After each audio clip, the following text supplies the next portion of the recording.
স্বীকার করবে আমরা এগুলা করছিলাম, আমরা এগুলা মেয়েদেরকে বলে ঠান্ডা করছিলাম। সেনাবাহিনী আসার পরে আমরা ঘুরে গেছি। বৈষম্য বিরোধী ছাত্র আন্দোলনের জয়ের রেশ থাকতেই ফের সরগরম সামাজিক মাধ্যম। একজন ধর্ষককে ঘিরে ঘটেছে ঘটনাটি। ওই ধর্ষককে নিজেদের হাতে তুলে দেওয়ার দাবিতে থানায় হট্টগোল করে ভাইরাল হয়েছেন ফারজানা সিথি নামে এক তরুণী। এরই মধ্যে ছড়িয়েছে ঘটনাটির ভিডিও।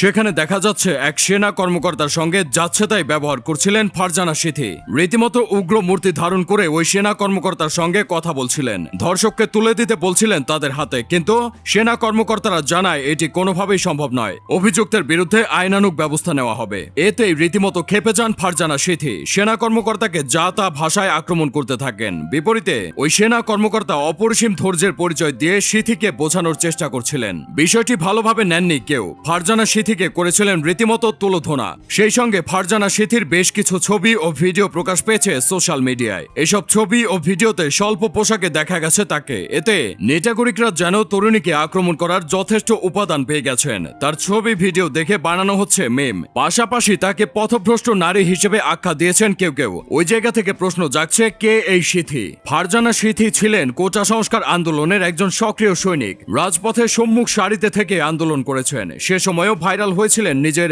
রুক্ষ ব্যবহারের কারণে। পুলিশ বাহিনীর ভয়ে যখন ছাত্রছাত্রীদের অনেকে ভীতু, সে সময় ইউনিফর্মধারীদের বন্দুকের সামনে বুক চিতিয়ে দাঁড়িয়েছিলেন সিথি। নিজের বাক্যবান দ্বারা প্রতিপক্ষ পুলিশকে করেছিলেন জর্জরিত। ঘটনা ভিডিওটি বেশ ভাইরাল হয়েছিল তখন। তার রুদ্র মূর্তি আন্দোলনকে বেশ গতি দিয়েছিল। আন্দোলনকারী সহ সাধারণ মানুষরা রীতিমতো কুইন বলে বাহবা দিচ্ছিলেন তাকে। সিথি কোন শিক্ষা প্রতিষ্ঠানের ছাত্রী সে সম্পর্কে কোনো তথ্য পাওয়া না গেলেও তার ফেসবুক অ্যাকাউন্ট থেকে জানা গেছে তিনি যশোরের মেয়ে। ব্রিটিশ কাউন্সিলে উইথ কানেক্টে কাজ করে থাকেন বলে জানা গেছে তার সোশ্যাল হ্যান্ডেল থেকেই। এছাড়াও জানা গেছে তিনি আন্তর্জাতিক স্বেচ্ছাসেবী সংঘ হাঙ্গার প্রজেক্টের বাংলাদেশ অফিসের বরগুনা সদরের জেনারেল সেক্রেটারি। পাশাপাশি একজন মডেলও তিনি। ভাইরাল হওয়া ছবিগুলোতে সাধারণ মানুষের চোখে আপত্তিকর হলেও সেগুলো তার ব্যক্তিগত জীবনের অংশ নয়। ফটোশুটের জন্য ছবিগুলো তুলেছিলেন তিনি। প্রয়াত ফটোগ্রাফার ঋষি কাপুরের ক্যামেরায় নিজেকে মেলে ধরেছিলেন। সেই ছবিগুলোই যেন এখন তার কাল হয়ে দাঁড়িয়েছে।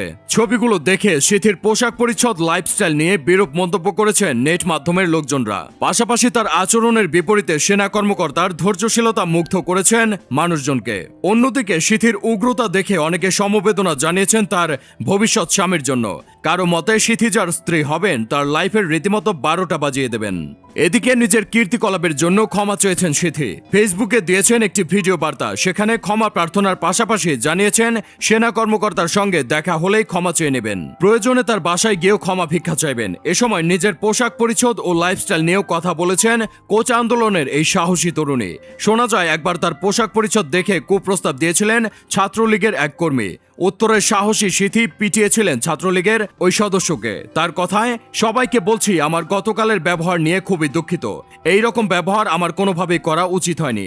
আমি বাংলাদেশের আর্মির কাছে খুবই দুঃখিত, কিন্তু সিচুয়েশন, টাইমিং এবং সেখানে যে কার্যকলাপ হতে যাচ্ছিল তার ব্যাপারে আমি সচেতন ছিলাম না। তবে ক্ষমা চেয়েও পার পাননি সিথি। মনের খুশি মতো নেটিজনরা কটাক্ষের তীর ছুড়ছেন তার দিকে।